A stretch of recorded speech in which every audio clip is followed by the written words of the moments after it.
tomorrow we will reveal the top 5 rows, which is the top 15 quarterbacks in the league. But we rank all 32 starting quarterbacks, so that does mean, spoiler alert, Jimmy Garoppolo is nowhere to be found because he is not currently a starting quarterback. There are 4 guys that don't fit onto the tiers, the pyramid, because it's 7 levels. These are the 4. Drew Lock, Daniel Jones, Marcus Mariota, Mitch Trubisky. These are 4 guys who are starting quarterbacks, meaning they are currently starting quarterbacks, but we know Mariota and Trubisky are career backups, and Lock is a career backup, and Jones will soon be a career backup, so they don't even get ranked. Now, to guys who are starting quarterbacks but are the bottom tier, let's reveal it, please. Mac Jones, Davis Mills, Justin Fields, Carson Wentz, Zach Wilson, Tua Tagovailoa, and Jared Goff. So with Justin Fields, we have not seen enough. Davis Mills, I actually like some of the things I've seen, but I haven't seen enough. Carson Wentz is an interesting one because he is better than all of the guys on this tier, except for when it matters most, in which case he is worse than all of the guys on this tier. Zach Wilson, the only reason he's not a row lower is because of his draft pedigree. Tua, you guys know I think he's going to lose his job, and Jared Goff is Jared Goff. The reason I haven't explained the Mac Jones thing is I have an inkling we might be arguing about it. Row up, next row. These are the quarterbacks that are 16 to 21. Kirk Cousins, Ryan Tannehill, fine regular season players. Baker Mayfield, again, good year, bad year, good year, bad year. Jalen Hurts, we have seen flashes. I have concerns about his long-term viability. Jameis Winston, some doofus said Bleacher Report called him a dark horse MVP and then couldn't stop calling him that, but he did have his moments where he tore his ACL. And then Trey Lance, who I trust the evaluators. I trust John Lynch. I trust Kyle Shanahan, and I trust that in that offense he's going to be excellent. So there it is. All of those guys, Brew, are by definition below average NFL starting quarterbacks. Or I guess one of them would be average, the 16th guy. It's 16 to 20. It's 16 to 28 in the NFL. There are the guys, and you can kind of, do your own deductions to figure out who the top 15 is. But we'll reveal the order tomorrow. What's up, Brew? What you look like you have a sense of consternation. Yeah, I do. Not a good start, Nick. Not a good start. First of all, Why? I told you, Tua, I get it. If you want to rank him low now, even though he's 13-8 on a team that had a horrible offensive line and not a ton of weapons for him to throw to. You want Tua higher? But you're going to eat those words. He will move up your pyramid. All right, this year. I told you he's going to break out. Secondly, to have Trey Lance.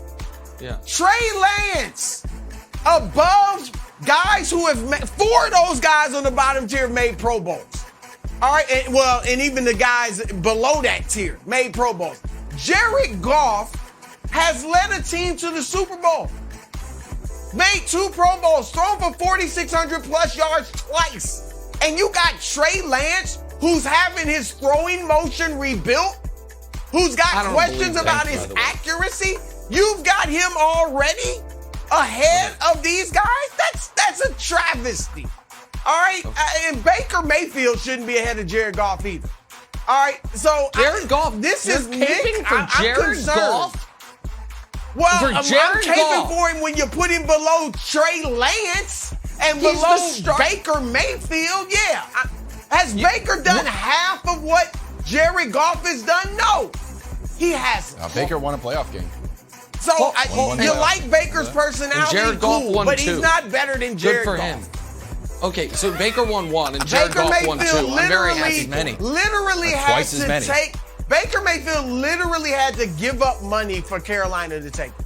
I mean, come on. Jared what Goff, are we talking about? Put him down there with the rest of them. Had to include a first-round pick to get the Lions to take Jared Goff. My apologies that Jared Goff wasn't selfless enough to also take less money the way Baker Mayfield did. Maybe Jared Goff doesn't have all that progressive money rolling in like Baker does, where he can just shave off some dollars. First of all, I can't believe that Brew used his time to cape for Tua Tagovailoa and Jared Goff. Like, I don't even need to respond to it. Obviously, we haven't seen Trey Lance. Against Trey Lance. But okay, so why that's is he fine. up there? Because I trust John Lynch, I trust Kyle Shanahan, and while I know Mike Silver and Colin Cowherd are doing anti-Trey Lance narratives. My guy Peter Schrager, I listened to him the other day, said now that Jimmy is out of the building and it's Trey's team, the team is gravitating towards him. He has been taking over mini camps, and he likes it. And you know what? Because it fits my narrative, I trust Schrager. How about that? Take that, Mike Silver and Colin Cowherd. Schrager says what I want to hear, so I trust it. Yeah, just letting you know. It's Schrager does. I don't know if you guys are aware. Too. Hey, Wilds, I don't know if you're aware, but Schrager does work for this little company called the NFL. He actually works for the NFL. So I'm going to trust his information. Okay. Go ahead, Wilds. All right. Okay. Do you mean, is it the same Schrager who is co-president of the Mac Jones fan club? Is that the Schrager you're talking about? Yeah, he's wrong on that one. You stepped into one there. Is it the same Schrager who's talking about Mac Jones, sneaky MVP? Is the same guy? Okay, great. I trust him too. And just for the record, everybody, I'm going to focus my time on the baby goat, Mac Jones. And I subscribe with my whole heart that you do not need to put out another man's candle to make yours brighter. But I do have to just state some facts about the players on the bottom row. We'll start with Davis Mills. I actually think he's okay. He's got a long neck. Did win 2 games. Wide Justin neck. Fields, he's got some potential too. He went 3-7. Well, I don't think it's wide. I think it's more long than wide. Oh, you're right. You're right. Carson Wentz, he missed pretty long. Sorry. Okay, Carson Wentz.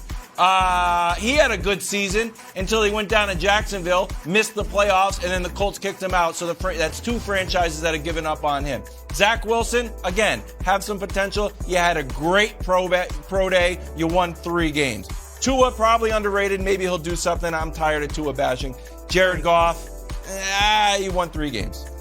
And then the other guy there in the front, what did he do? Well, he won 10 games. Hit the gritty in the Pro Bowl, and completed 68% of his passes, which is second best all-time amongst rookies, first being Dak. And if you want to trash, Nick, the old Mac Jones, you know what?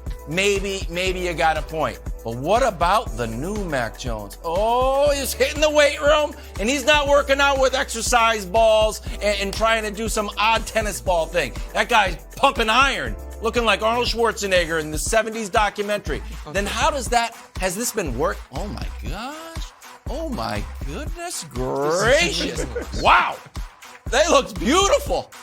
Is that sweat or confidence juice dripping off of it?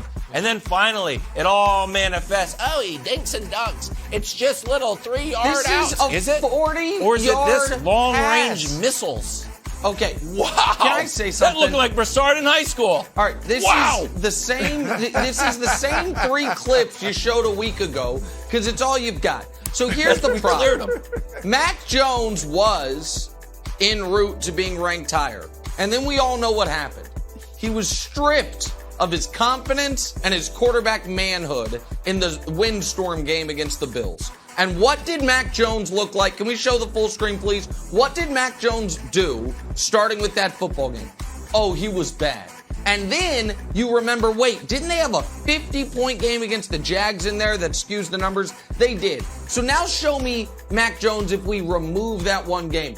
Oh, he was really awful in the biggest spots of the season, including losing to the Dolphins, getting whooped by the Bills, all of it. So I don't think Mac finished the year with great momentum. I don't love the Patriots skill position guys, even though shockingly, they have the most expensive wide receiver and tight end room in the entire NFL. And I don't trust Joe Judge, the offensive coordinator, or Patricia, the offensive coordinator. So I'm very confident in my McCorkle ranking. Very confident. Thanks for watching. Subscribe here to get the latest from the show. Also, be sure to check out more of the best clips from First Things First, or go watch a few segments from our other shows on FS1.